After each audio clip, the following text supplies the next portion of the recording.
Hello everybody, welcome to CCA Season 7. We've got a Division 3 match coming up for y'all today. I'm Sig Dakari, joining me on the mic is Complete and Complete. We've got Clark University versus UW over here. I think we might know one or two of these players on UW though. What are your thoughts on this going into it? Yeah, absolutely. These two teams are coming in extremely hot into this set. These teams are both undefeated on the season, sitting at a nice 2-0 in their group.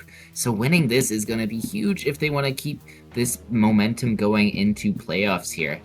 These rosters are stacked, and it should be a absolute some fireworks all throughout this game. Yeah, I am very excited to see what we've got going into this. We are kicking things off on Tower Control and Shipshape Cargo Company.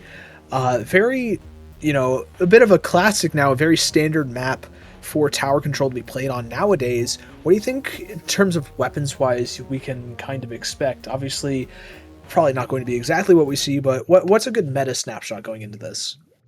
I mean, you got to use your chargers, your long-range weapons that can control space from a long distance. That's going to be what's really key for controlling this map. But we're going to see a lot of AoE weapons here coming out on the side of Washington, with a bit more of a standard meta comp of what you might see nowadays on the side of Clark Corey, with that pencil, with that decav, going to be having a lot of sustain on their pushes. But interestingly, we do have double missiles on the side of Washington, and that's going to be really good for pushing this tower. Yeah, excellent at displacing, especially that Snipe Rider. Void already finding a little bit of trouble on that bottom right-hand side, getting picked off. Same thing with Mapley. That's going to give UW a lot of space to work with, able to find a trade onto Rossum as well. And, I mean, this Flingser Roller is already in the spawn of Clark. They're not able to find anything, but just making a good bit of space to clear this first checkpoint. Already about halfway through as the strikes come out onto the bridge, just forcing his pencil back, but Void is in that bottom right, just waiting to activate, waiting to find a pick. There's the surge up, finds one with the melee, looking for another one, but everybody's backing off with that tower, and UW, they have a big bubbler on it just to answer Clark's tower behind them, and already down to about 35 points. That's a really solid opening push. We know this map can get a little bit out of hand after you break that first checkpoint, but UW are insistent on keeping things going here. Yeah, absolutely. Those bubbles, those specials coming out for Washington, and they're going to be able to leap across and get this top right area secured here if they want to. But the strike's coming out, and it seems like a lot of members are prioritizing that left side over the right. The Flingsa goes in, gets a trade, and it's just one in front of tower, and they aren't going to be able to do enough to stop this KO from happening. Washington sends in a early knockout here to get this game 1 secured. Yeah, really, really good plays from the side of Washington. They're able to kind of clean up. They played really well around any picks that Clark Coy got, whether that was the decap on the left-hand side or just fighting through mid. Really able to capitalize on any clean picks they got and also trade out as needed. Honestly, not much to say outside of that. The big bubblers on tower were good. They used the strikes to create space. Excellent work for the Huskies there. Very curious to see what we have going into our second map, which is Clamblitz on Mako Mart. Another big AoE one here, Complete. Yeah, absolutely. And one of the standouts for me for that last game there was that how that Flingsa was played. I think that might have been one of the most aggressive Flingsa players I have ever seen so far, especially on a long-range favored map like Shipshape. But they were able to use missiles in that bubble to close a lot of gaps and kind of prevent that weakness from being exploited. But on a map like Mako, where there's all this cover around, all these ledges, that Flames is going to have a really good time of taking those aggressive positions, using the cover, and getting in some devastating one-shots onto Clarkoi. Not to mention the ink mines on the flanks just to kind of keep tabs on everything as well. Really a weapon that is fantastic at controlling the map, which is a lot of what you want to do around Clam Blitz. Just control those pods, get the clam set up, and make sure you have a really solid push. I am very excited to see what we have going into this. On the side of Clark, though, they went with a little bit more of a standard comp with the Snipe Rider and ended up struggling a bit more. What do you think they can do to kind of improve on that, just kind of get back into the game for the game 2? Yeah, and while their comp is more standard, I don't think it's going to be bad on Mekumar by any means. They still have the Blaster, they still have Void on that decaf, who is really good at poking up on that ledge, getting some good one-shots here, and it looks like we're going to see mostly the same from Washington with that Blaster, but we're going to see the double roller coming out on the side of Clark Coy. If the Flingza works, why not just put 2 of those rollers right into the comp, along with an End Splash and a V-Dually? Yeah, I mean, if you can't beat them, just pick more of them, I guess, and that's what Clark is going for. So far, already a lot of space made for them, as well as 2 picks in their favor. Copier isn't able to jump out in time either, and that gives Clark a ton of space here, as well as enough clams to make a power clam if they so choose to do so. But it looks like they're looking for a little bit more of a fight here. Void on the Splash-O-Matic Neo is just trying to get those strikes up. Mapley isn't able to make that power clam in time, gets picked off by Sonic. And, I mean, now the Huskies, they have a little bit more of an opportunity to get back into mid, but that Crab Tank is going to shut things down really quickly for that Blaster. Yeah, Clark Coy with this V-Dually and with this End Splash means they're going to have a lot more resources and specials to kind of counteract the missiles, the effect that the missiles are putting on them. Mapley's coming in on these V-Duallys looking for a pick, but gets shut down by the Blaster and Bucket with using that bubble really well. And the Blaster here, Sonic, looking for a pick on the Zuka, able to find it with the help of the Flingza, I believe, but it's 2 down on the side of Washington here, and we're going to have to see a reset back to mid. Yep, so far, no scoring just yet. Now we have a power clam on the side of Clark Coy, but the Flingza has dove in looking for that trade. There it is. Like you said earlier, this might be the most aggressive Flingza player in the world. And, I mean, they have made an opening for the Huskies here. It looks like Puny Sands, or Punny Sands? Sands has just ran in to score the power cam a little bit more for the Huskies as Sonic is able to try and hold this space, finds a pick onto Void, and with Copier cleaning up behind, that's going to be a wipeout for the Huskies, and they have a ton of space here. Sonic in the big bubbler just to hold off Rossum, who ends up dropping and getting the pick, but not after UW is able to score a ton more clams and have a good amount more on the way, but they're not able to score the rest of those as Clark Coy comes surging through, and they end up just shutting things down. Mapley has another power clam here on deck. Once they pick up this clam, there it is, and I mean, they could get the score right back. Oh, but it seems like Clark Coy focused a little bit too much on picking up those clams. We had the Crab Tank, we had numbers to go forward, but we took a little bit too long getting through those key areas. This Flingza makes a nice play, picking off one of the rollers. The other roller goes down as well, and Copier on this Bucket is going to be able to control this left side very well, but they get shut down by the Carbon. The Carbon makes a beautiful Zuka shot, taking out the Bucket, and this is a wonderful play, a wonderful recovery from Clark Coy to get back into mid here. Yeah, excellent work. Rossum on this Carbon roller is just constantly walking forward, trying to answer that Flingza aggression with a little bit of just Carbon rush down. And it's worked out so far. Mapley's Crab Tank isn't quite going to find anything, but Void's Tri-Strikes are able to stabilize just a little bit. Sonic's the only person really fighting in mid right now, and that's going to give Clark Coy kind of an opportunity to get things going. But as 2 players end up going down, the Dynamo is able to trade things. It's up to the rollers to get anything going here for Clark Coy. Rossum isn't able to find anything, but a lot of damage. But the Dynamo roller has to back up and just provide a little bit more stability for the side of Clark Coy here. And in the face of these missiles, it's going to be a really, really tough push here in the final minute and a half. Oh, the bomb kill gets the Flingza, and the missiles are going to create some space, but it seems like both teams are sitting at kind of an even 3v3 here. That bubble on that left stack, though, is going to allow this clam to get in, getting the score, but misses. Unfortunately, the Crab Tank in their face, providing enough of a kind of a hindrance to them, but Sands gets the pick onto the Crab, gets the ball in, and that's a wonderful play from Sands. Yeah, excellent work. Really good effort from the Frozen Pro, just dancing around. White Pine is able to find one onto Sonic, looking for just that little bit more onto the fling. So there it is. And I mean, this Dynamo now has flow, or it has a ton of mobility to work with, and it's walking forwards with the rest of the team, just trying to get a little bit, just trying to find a window to maybe score some points here. They have a ton of clams, just not enough to make a power clam yet. Mapley is holding the front line, though, with White Pine not close behind the Crab Tank there to hold just a little bit more space. But still, just not a lot of clams for Clark Coy to work with here in the dying seconds of the map here. Yeah, 20 seconds left on the clock, but Clark Coy went 2 down there, as well as the Carbon is going to make that 3 members dying. 10 seconds left on the clock, and Clark Coy is going to have to find a way to scrap something together. The Dynamo getting the pick on the Blaster is going to be a nice start for that. The Cooler comes out as well, and overtime is going to start ticking. The Dynamo gets another pick, clearing this right stack, and the ball's coming in, but we don't have a whole lot of follow-up plans left. The ball unfortunately misses, and that's going to be half of overtime gone. They're gonna need to scramble to get this clam, find some way to get there, but the Flingza is able to shut it down, and Washington takes a commanding game 2. Oh, I hate when that happens so much.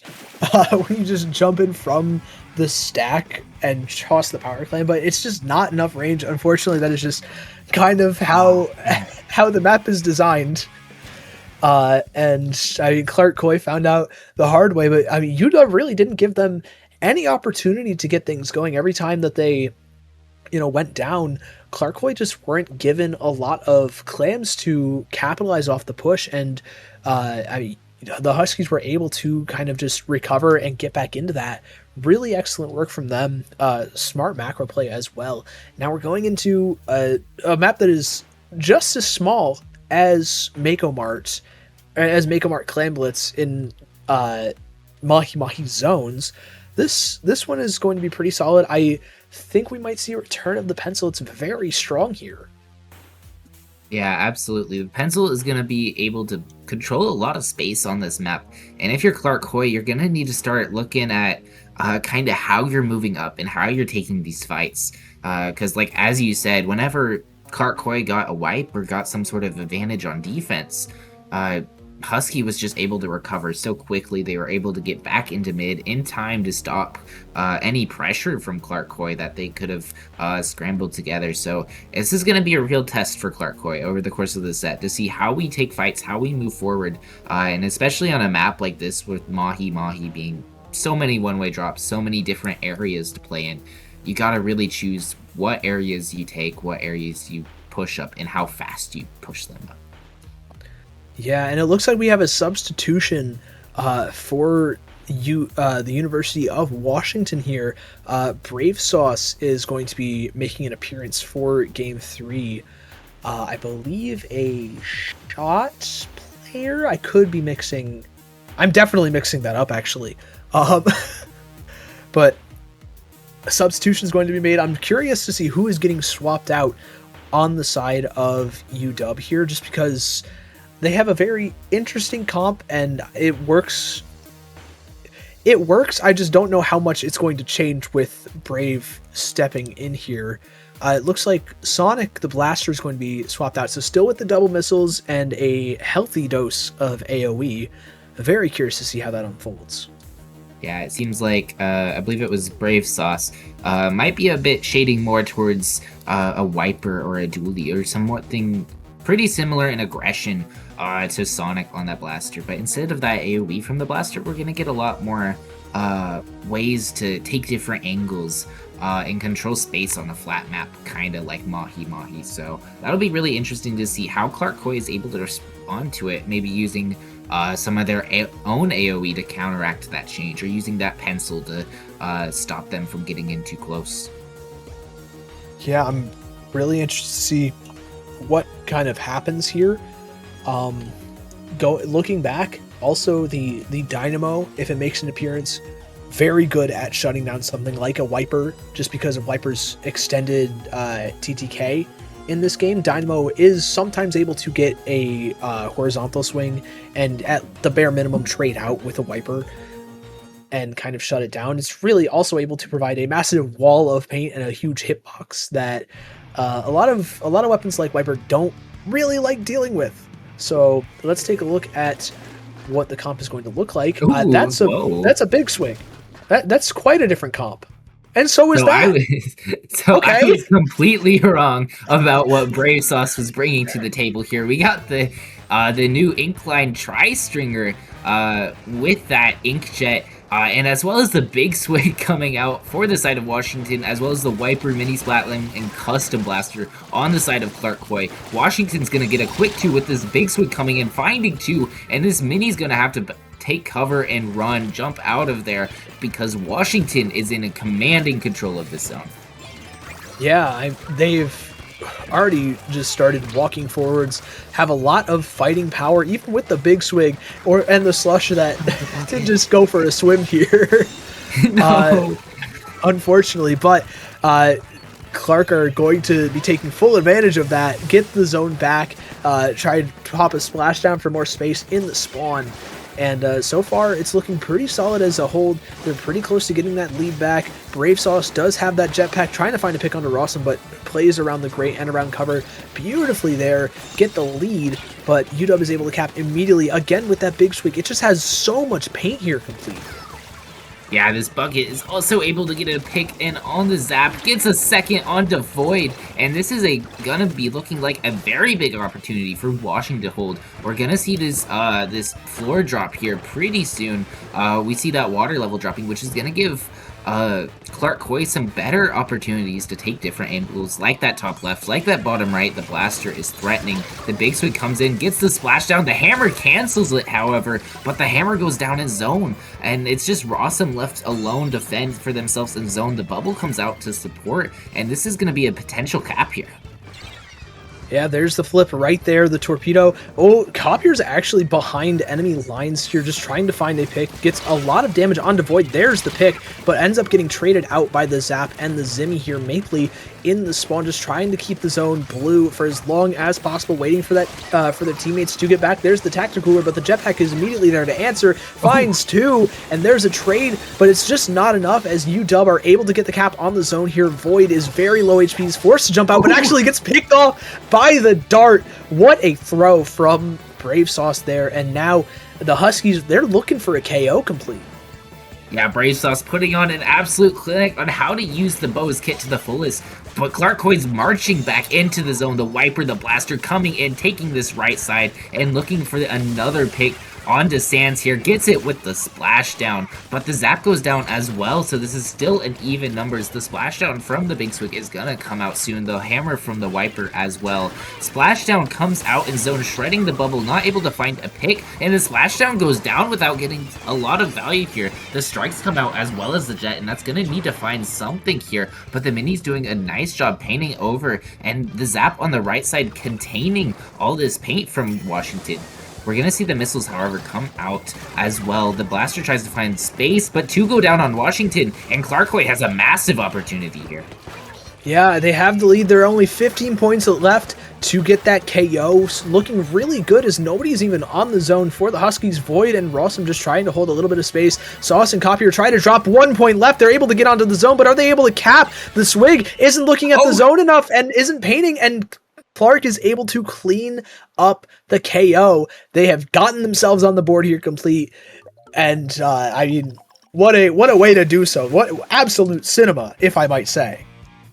Absolutely. No, getting the knockout is so important for Clark Coy there. Getting in some momentum for this set and getting in, showing that they can too compete in this kind of firepower of a Division 3 set. You know, this might be the turning point in this set, with Clark Coy maybe being able to build some momentum here and march back all the way. Yeah, I mean, it's also a pretty impressive thing to get that comeback going. It can be a little bit frustrating to on Mahi specifically sometimes just to get back in, but Clark did a fantastic job on that front. Maple Leaf switching over to the Zap was also a really important thing, able to keep pace a little bit better with what University of Washington have been doing with that tacticooler, just kind of keeping people up. I believe Void switched to the Wiper. That's why they had the Ultra Stamp. Very solid picks there. A lot of wide open space on the map, really able to let the Wiper kind of stretch its legs, per se. Not going to be the most comfortable thing going into Game 4 here. A lot of slopes on Humpback Pump Track on Rainmaker, and that might make it a little bit more difficult. And this is where we might see something like Brave's Bow might get a little bit more value for this, just, you know, by nature of it having jetpack for Rainmaker and also having a lot of object damage on that shield. Yeah, absolutely. And as these comps continue to evolve over the set, it seems like in that last game, the dynamic where Husky decided to change their comp to make it a good bit slower with that bow, but Clarkoi just turned on the gas, adding that wiper in along with that blaster, and just being able to go so quickly and overwhelm them on kind of flooding that right side into zone. So it'll be a test to see if Clarkoi can keep that pressure up on this more defensive, you know, Rainmaker mode. The angles and the geometry of this map are going to favor Clarkoi quite a bit, but Rainmaker is a very defensive mode here. Yeah, it's going to be pretty difficult for a team like Clarkoi with not a lot of backline options outside of the Zinc Mini that we just saw, and maybe the Snipe Rider if they bring it back after you know, from game one. It's going to be a little bit difficult for them to kind of stabilize a lot of the time on this map. I'm curious to see if they have any answers to that. It looks like Brave is staying in and is playing the Rapid Pro with the Inkvac instead of the bow, so there's not, you know, not nearly as much object damage, but quite a strong weapon with the Toxic Mist and the Inkvac for Rainmaker in particular here. Yeah, absolutely. Clarkoi is going to keep their foot on the gas pedal with this extremely quick comp, but it seems like Washington is starting to compensate a little bit, adding in a bit of a quicker Rapid Pro. But Void is up here terrorizing the Rapid Pro, but unfortunately jumping back to support the rest of their team. They're going to get this pop here, and this is a nice 3v3 here in mid. Maple's going to take the rain, and they're going to run for it, but Brave Sauce on that Rapid is going to be able to comfortably shut that down, pop the vac, and we're going to see the Rainmaker start going the other way.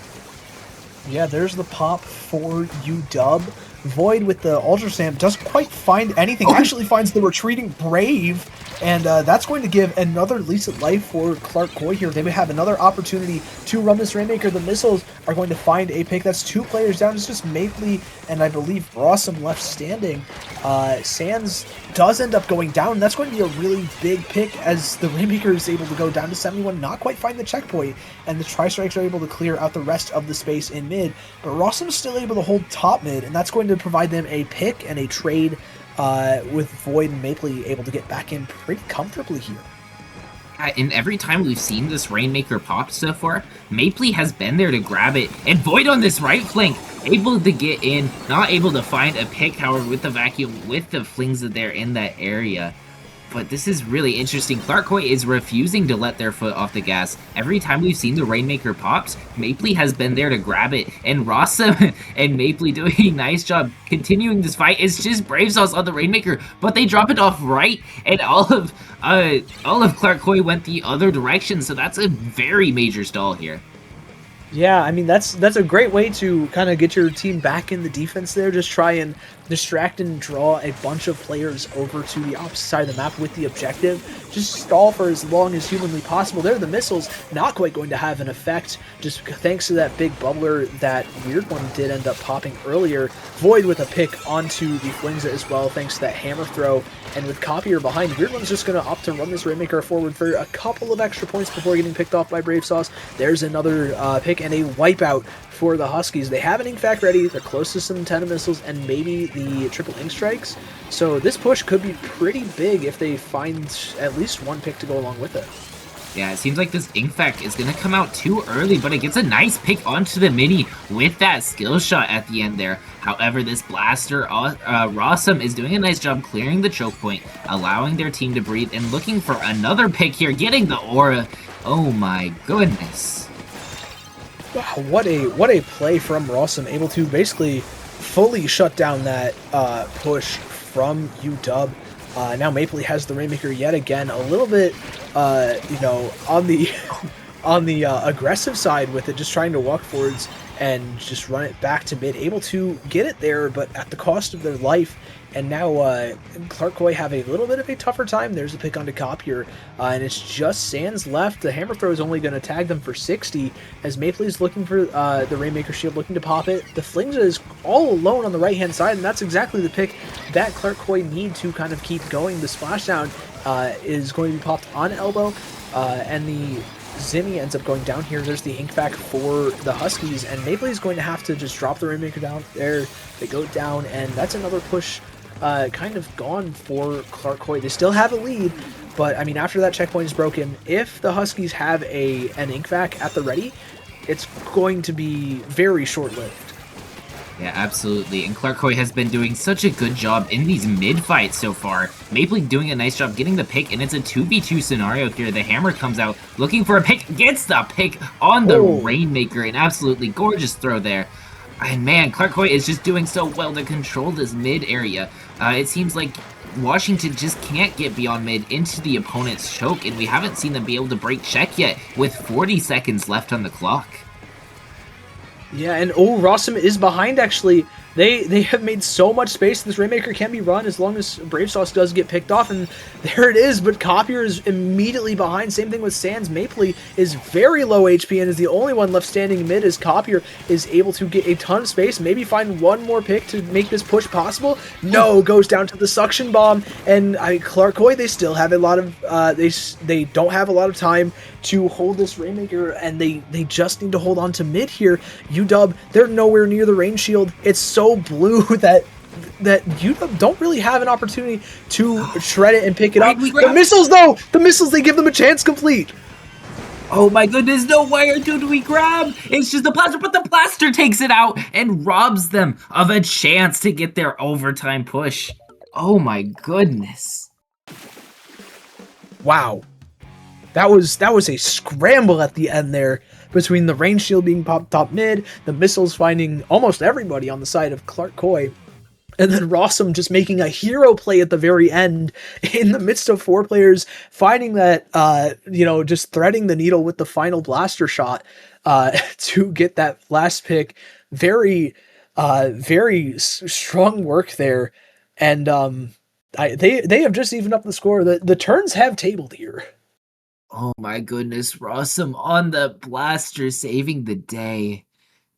Man, what a game. It seems like, man, Clark Coy did just such a nice job. Every time they got mid or even had an ounce of control in mid, they always had the Rainmaker. Every time, even at the end there, to be fair, but every time they always grabbed it, and that always slowed Washington down enough. That means they had to repop it, had to swim it back into the position they want to push from. And that was just enough to keep them from getting out of mid. Yeah, I mean, really, really strong work from Clark Coy. They have pushed us to Game 5 already, and that's going to be on Undertow Tower Control. So we are, again, really big AoE map. We saw how Tower Control went, and a lot of that AoE had a great time on Shipshape Cargo Company. On Shipshape, whatever the rest of it is. I'm getting too caught up in that. Anyways, back to Undertow. This has a lot more ledges than Shipshape, and it caters to that AoE even more so. Yeah, absolutely. We're gonna see these AoE weapons thrive like we do on Tower Control. This blaster's gonna have such a fun time. We might see some of these rollers coming back out. We haven't seen the rollers in a hot minute. That Dynamo flings seems like we've almost seen every roller under the sun so far. But yeah, this map will definitely flavor those AoE weapons, and especially once you get out of that narrow mid, the map is going to open up so much that these teams are really gonna need to take advantage of that. Yeah, I think that the missiles are going to really help keep that larger area of the map a little bit more constricted. Even though it opens up a lot more, it kind of limits your options of where you can move or where you can position. And if we see double like we did a while ago, just a few games ago, well, every single game actually, I completely forgot that the swaps were not there. The double missiles will probably help out a lot in that. And I think we're going back to the same comp, the Zimmy, Wiper, Blaster, Zap for Clark Coy. It's been working out pretty well for them. Not that much range, but they've been really able to make up for it with how much they can fight.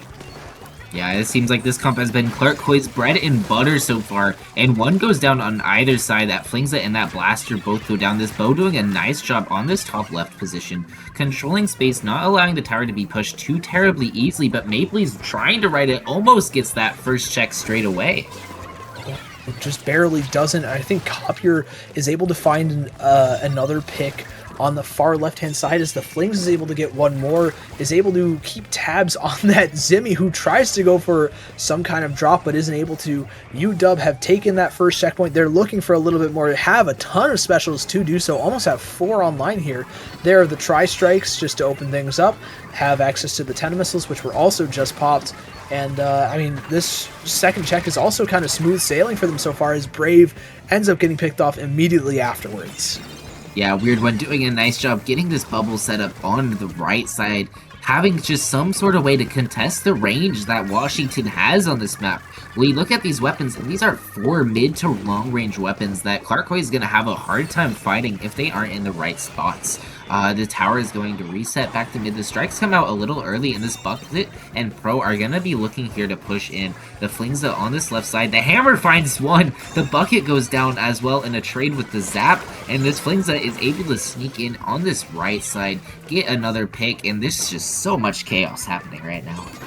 Yeah, just trades galore for both these two teams, but Clarkoi are able to come out on top for just a little bit, able to clear that first checkpoint. I believe Maple did end up backing off just thanks to those 10 missiles again from the Huskies. They constantly have these up thanks to running 2 of them, but it's not going to be enough to prevent Clarkoi from getting to that second checkpoint. They've already gotten there, a couple of points remaining on that, just trading out the big bubbler as well to provide cover from this tri-stringer, but the jetpack is popped as soon as that gets shredded. Mapley ends up going down. Weird One is tagged. Same with Rossum, and Void is actually ends up dropping. Same thing with Rossum. And UW, a successful defense, maintain that lead, and they're looking to turn things around immediately here, Complete. Yeah, a very lovely defense there, and it seems like if Clarkoi wants to get beyond that second checkpoint, they're going to need to find some way to mitigate or take care of that range that Brave Sauce has on this bow. But on the other side of things, we're going to see Rossum here on defense trying to dance around this tower with the splashdown, looking for a pick, finds one onto the bucket, looking for 2, finds it, but there's still Washington around the tower here. The Flingzum goes down in a triple now, and Brave Sauce is forced to retreat. Rossum putting in some extremely good work here. Yeah, that custom blaster is so strong. We've been talking about it, you know, the community at large has been talking about it ad nauseum just for the past couple of weeks since it got buffed, but I mean, we've been seeing Rossum just put in a ton of work here, making hero plays constantly. Again, looking for something. There's one. There's a second one as well. The Flingza gets traded out. It's just Brave Sauce on this jetpack left, and I don't... Never mind, there's 2. The jetpack fine. Nobody's on the checkpoint. It's just Void left who tries to take the 1, but everybody else on the respawn platform is able to come in and save the tri-stringer. UW are able to hold on to the lead, if only just for a little bit longer. They have another chance. Rossum is very low thanks to that tri-stringer chip, but Mapley is able to maintain the pressure that that Clarkoi need to kind of keep going here. Yeah, Brave Sauce on this jet, putting in some elite Defender of the Year energy here, and it's just the Wiper with this hammer left alive on the side of Clarkoi, but the Wiper's aggression is keeping them alive here. That hammer comes out, finds their way onto the enemy plat, and Brave Sauce and the Flings are going to have a hard time dealing with it, and they are forced to just jump away after all is said and done. Now we got Clarkoi looking to push here. We got 4 members up, but the special on either side, and every single member is close to specials here. We see 3 specials on the side of Clarkoi. They're going to start coming out one by one. 2 down on Washington, and that is 3 down on the side of Washington. Yeah, very, very strong work from Clarkoi. They're able to take that lead as Brave isn't able to find any picks thanks to that big bubbler from the Weird One that was placed on the tower. They're at the 3rd checkpoint looking for a little bit more. 10 seconds left. They have the lead. They're just hunting constantly for a little bit more, but they get wiped out at the very last hurdle. The Huskies, they have another opportunity. They don't have that many specials on deck to work with. They have the first set of 10 missiles and maybe the triple ink strikes just for this push, and just for this fight, but they're not going to be up. There's actually another set of 10 missiles. They've got everything now. It's just a question of where they're going to use them. It's a pretty difficult thing to fight, especially with all these toxic mists on the tower. You have Rossum just sitting in wait on the splashdown. The problem with getting to that third checkpoint is that you can just splash down the tower, find a lot of space, but no picks actually, and just barely at the very end, Clark Coy find the final picks onto the tower, forcing everyone off. And they, I believe, held that. Yes, there they go. They just barely held on at the end there, and they put themselves on match point. Oh my goodness, that was almost disaster for Clark Coy, but they're able to just scrap it enough in the end there. Russum on that blaster getting the splashdown for his second breath, and Mapley on that zap coming in clutch here to get on that tower, and I believe to secure 2 picks as well. Yeah, wow.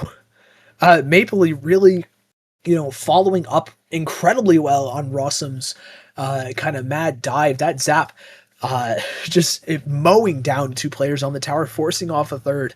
Excellent work. Really good clutch from Mapley and the rest of Clark Coy at the very end.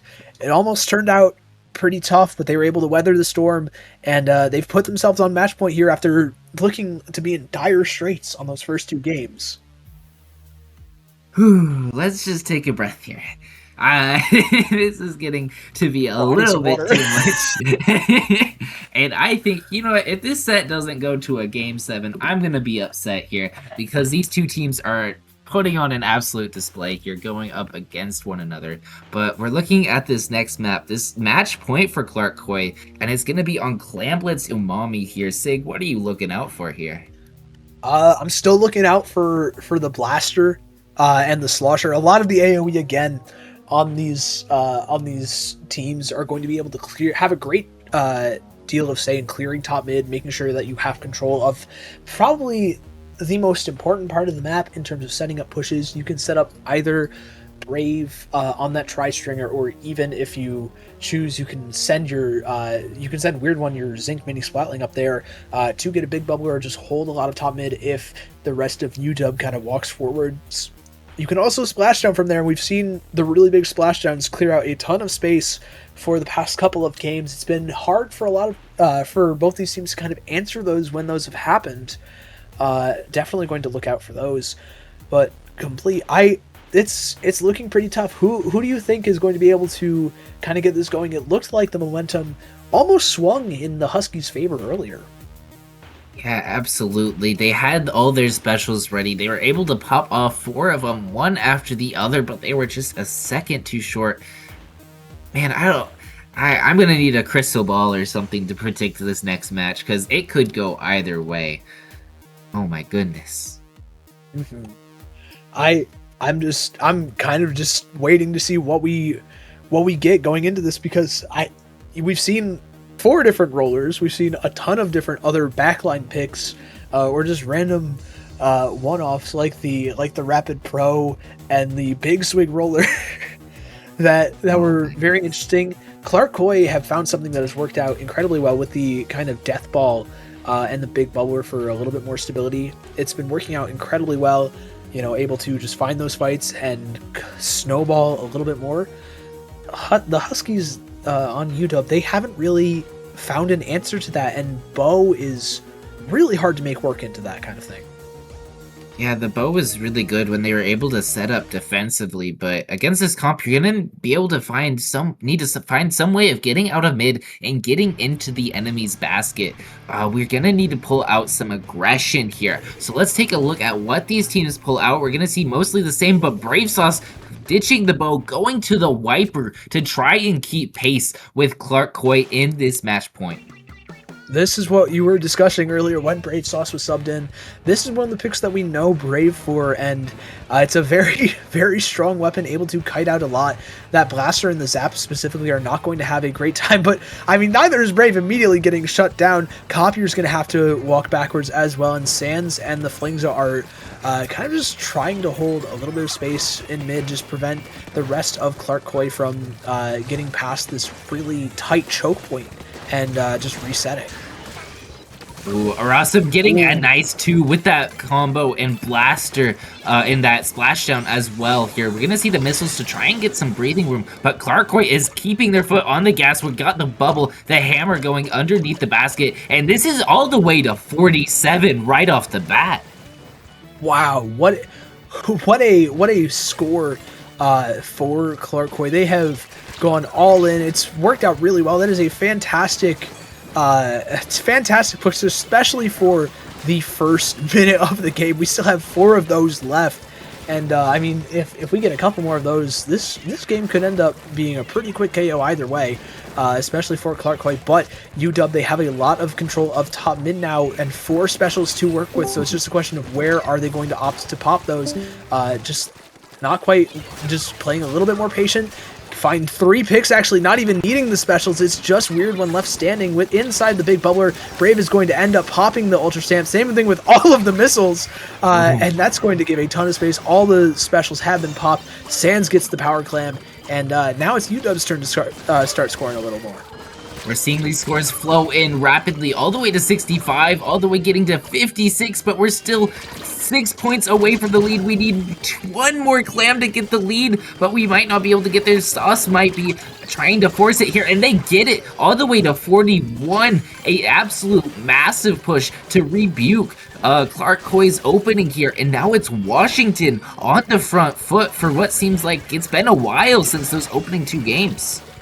Yeah, this is a very solid start, or solid answer for the Huskies. They have a ton of space to work with, almost 2 more power clams as well, and just have been non-stop winning these fights. Brave is walking forwards again with that Ultra Stamp, goes down into the pit, but is still able to find Void, and there's another basket being, a barrier being opened by the Huskies. Brave has scored a couple more points, down to 26 left. They might have an opportunity at a KO here with all the clams that they have, but it looks like they're just going to let the basket kind of fall out, opting for a little bit more of those fights. Brave ends up getting picked off by the respawning players of Clarkoi. Void has the Ultra Stamp to get back into mid, but isn't quite going to find anyone. Actually walks onto a ton of mines, is very low HP, and this flings the top mid is not going to be fun to deal with. Already very tagged. The Slosher's able to clean up, and with 3 players down again complete, the Huskies are back, and they're raring to go.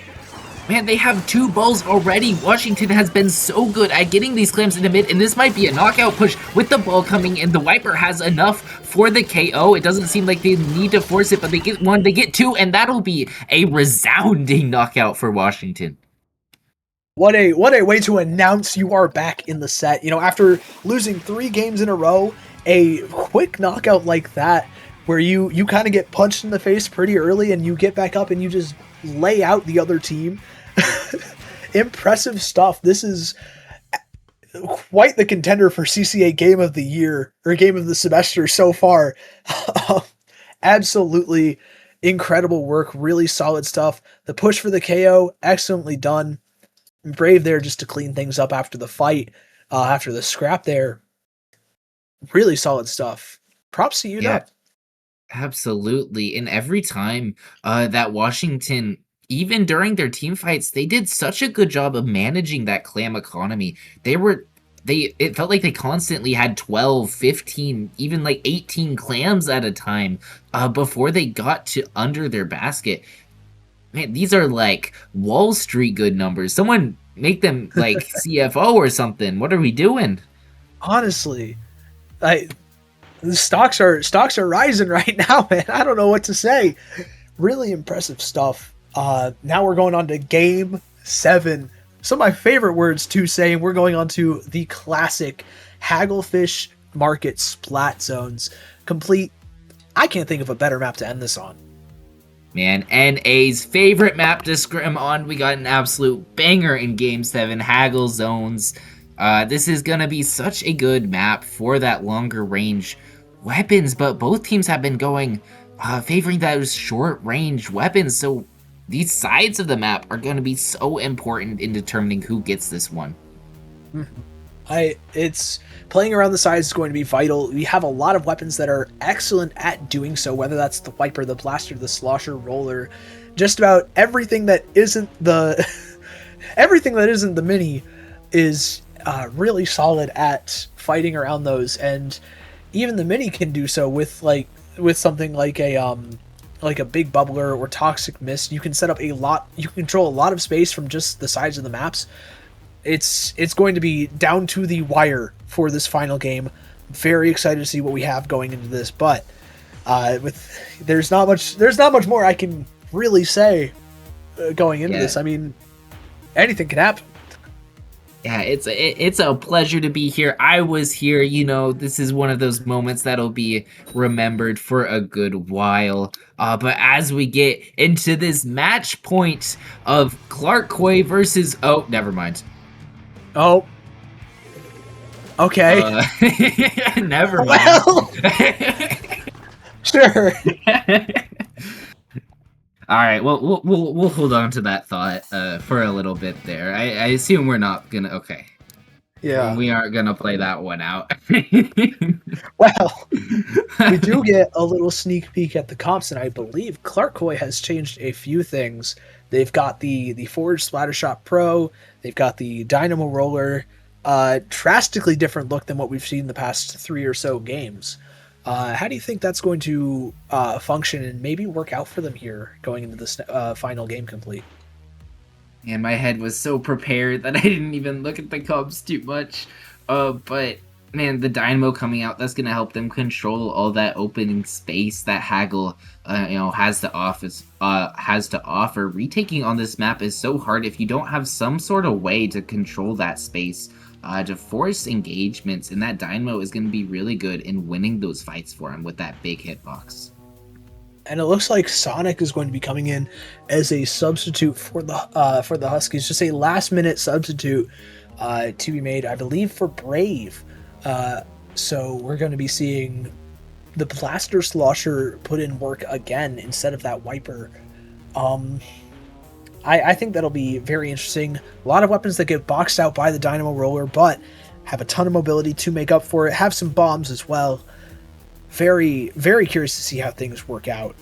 And, man, yeah, that disconnect kind of took me out too. I'm not gonna lie.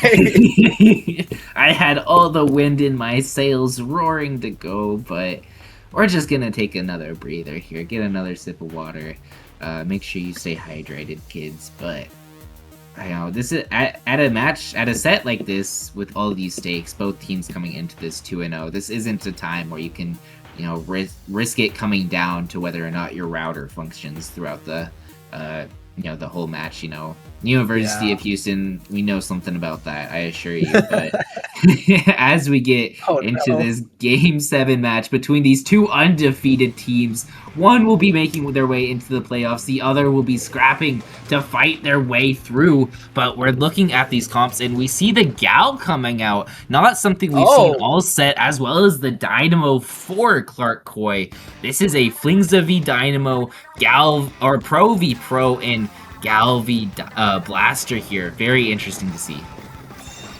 Yeah, there's only one cooler on this map, and it's already popped by White Pine. Looks like Clarkcoy is looking to get aggressive, but so is Sonic, already finding one, but trades out immediately. Copier is trying to stabilize along with Sands, but Rossum is just walking forwards. The Splashdown is able to clean up Copier as well, and now UW are put in a bit of a precarious situation. The big bubbler is up, so the missiles aren't going to get a ton of value, and with the teams constantly trading, that's going to benefit the side with the Tactical Cooler getting those faster respawns back in. However, Sonic pops the killer whale, sees a window, rushes onto White Pine, forces the Dynamo back, as well as the Zimmy, and everybody on Clarkcoy just gives UW all of the space on the zone as well. Sonic walking forwards, finds one on the Mapley, looking for a little bit more inside of that splash well.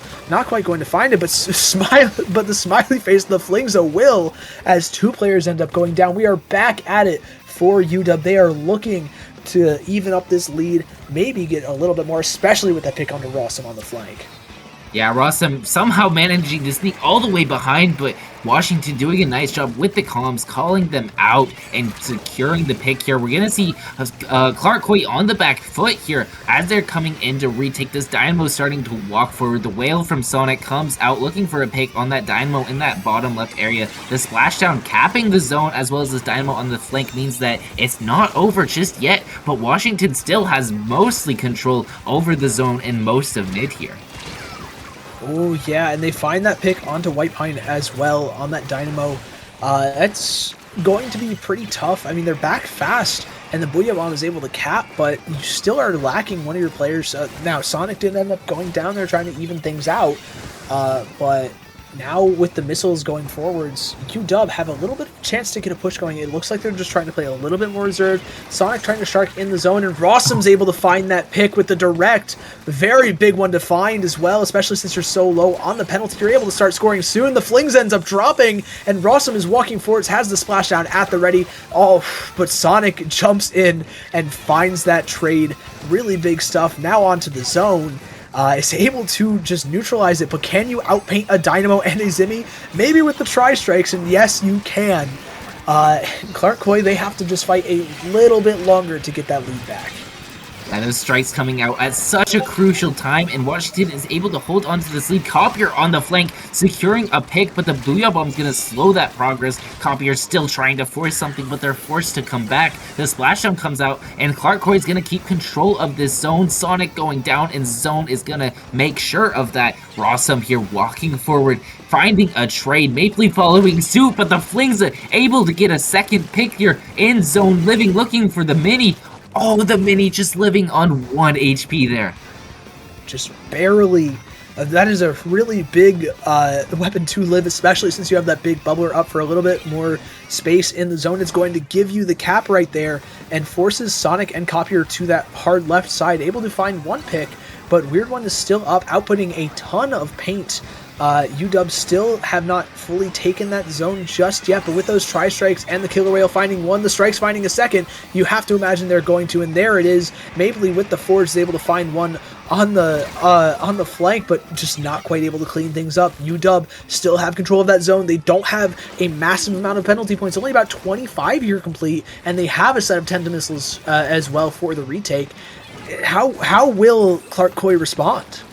Well, this splashdown from Rossum has to be awesome here. The splashdown in zone, getting the pick and the cap, looking for two, finds it, and we're going to be looking for a third pick here, forcing them back all the way back to the ramp here. And now if you're Clark Coy, this is your moment here. We got 20 more penalty points, 9 to the lead, and now the whale comes out. We're gonna see Washington trying to say something about it here. The Gal and the Bucket both coming in, but the Booyah is gonna shut that down. 2 go down on Washington, and Clark Coy is gonna flip the lead.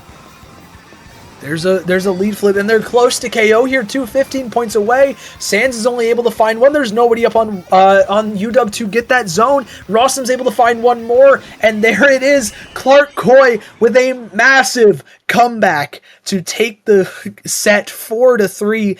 They stay undefeated, and they move on to next week. That is going to be fantastic. I mean, both teams will, but you know what I mean. They move on undefeated next week. Wow, what a set.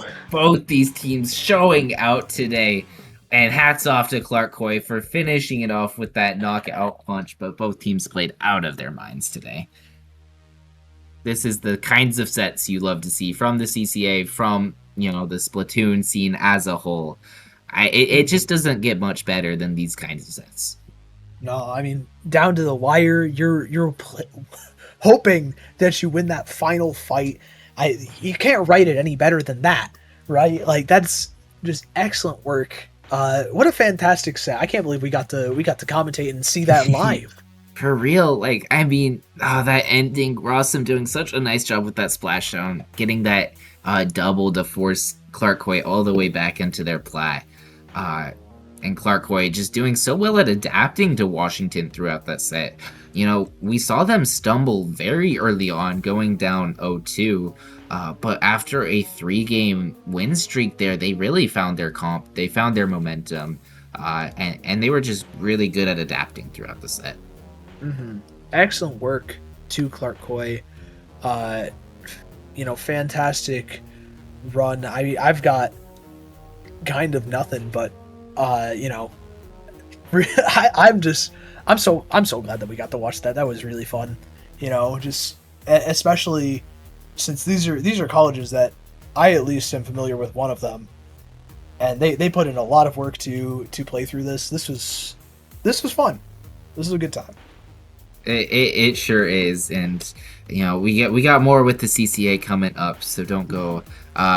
Make sure you keep your eyes on your Twitch notifications in the Discord server, because we're gonna have more matchups throughout the week. I'm sure Neptune is very happy for me to say this, that he's gonna be putting on so many matches this week.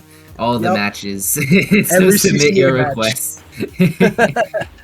But it's just such a good time and so fun to see this kind of stuff. Mm-hmm. And with that being said, that will do it from us for the night. But before anybody goes anywhere, Compleat, where can the lovely people in chat find you? You guys can find me at complete.bsky.social, where I make occasional posts poking fun at things, but you can mainly find me working with Splatoon at UH, the student org, over at the University of Houston, so check that out. Sig, where can the people find you? You can find me just about anywhere the Splatoon community hangs out, whether that is Blue Sky, Twitch, YouTube, Twitter, Discord, all that stuff at Sig Dakari, like you see at the bottom of your screen right there. Shout out to Neptune, who's running the stream behind the scenes right now. And with that being said, have a good night, everybody.